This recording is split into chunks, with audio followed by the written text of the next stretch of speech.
This is KEYSTO Elite 2018.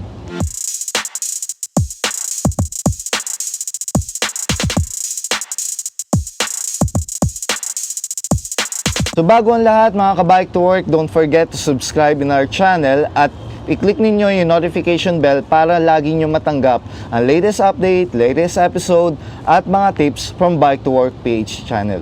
Today, I present to you KEYSTO Elite 2018. So available siya sa tatlong colors. Yun ay matte black red, matte black orange at yung matte silver orange. So I personally prefer itong black orange kasi first of all, ang ganda ng decals niya. I really love yung stealth black version nitong KEYSTO logo.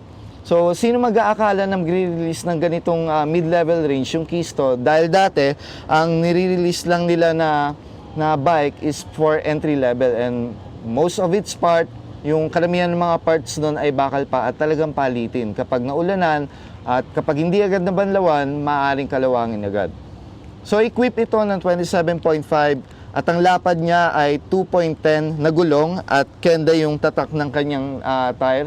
So kilala naman yung kenda at maganda naman yung quality.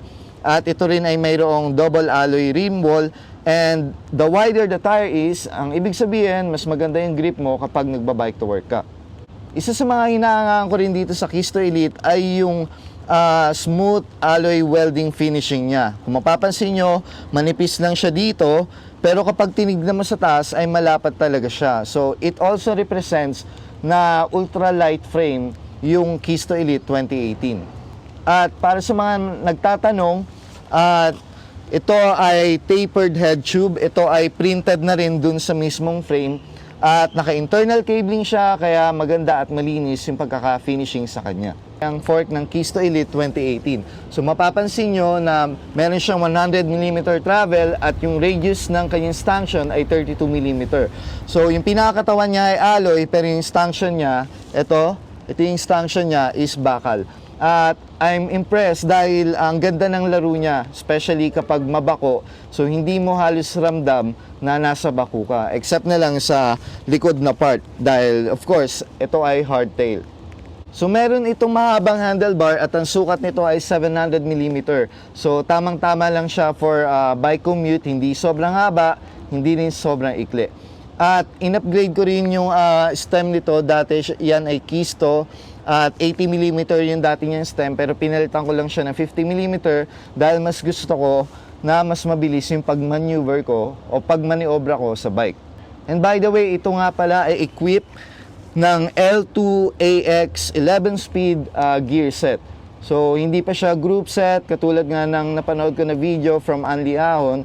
So yung L2 ay magre-release pa lang ng mga other parts dito sa Pilipinas and sa other market. So magkakaroon din tayo ng in-depth review about L2 gear sets at ipepresent ko sa inyo from A3, A5, A7, etc. hanggang sa pinaka high-end range nila. Pero itong KEYSTO Elite ay equipped ng 11-speed cogs, 11-speed derailleur, which is nga yung AX L2, at yung front derailleur niya. And by the way, ang original na crank nitong KEYSTO Elite is Pro Wheel MPE, and yung bottom bracket niya is bakal pa. Kaya pinalitan ko siya ng Pro Wheel Zephyr, and itong Pro Wheel Zephyr ay inadapt niya rin yung technology from Diore, which is yung hollow crank, at sobrang gaang ng bottom bracket niya. I'm impressed. For a worth of 2,500, sulit na siya dahil meron ka ng budget Diore crank. Para sa mga nagtatanong magkano siya, ito ay nagre-range from 11,500 to 12,500. Pero kung gusto niyo makahanap nito, meron ito sa Global Craze, and itanong niyo lang yung address sa akin and ipipm ko sa inyo.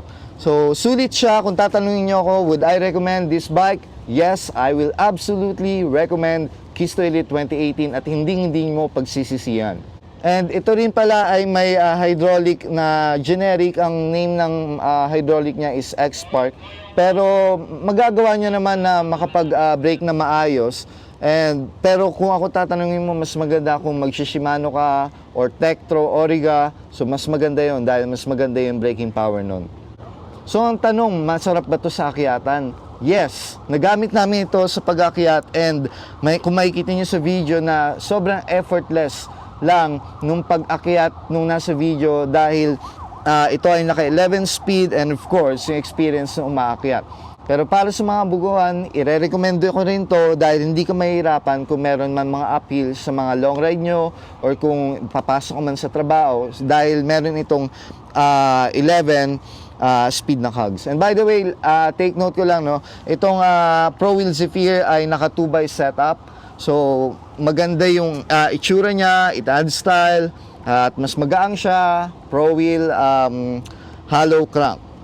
So yun lang, I hope nagustuhan nyo itong review for KEYSTO Elite 2018. And again, para sa mga hindi pa nakakapag-subscribe, click nyo lang yung logo dito sa gitna ng video. At kung gusto nyo pa mapanood yung iba naming body check, i-click nyo lang yung mga video sa gilid. At para sa mga gusto makatanggap ng other notifications, click nyo lang yung subscribe at yung bell para matanggap niyo latest update from Bike to Work PH channel.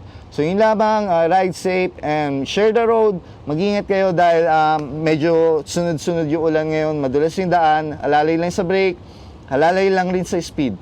So above all, bago ka bumiyahe, pray to God for His blessing and for His guidance. God bless us all.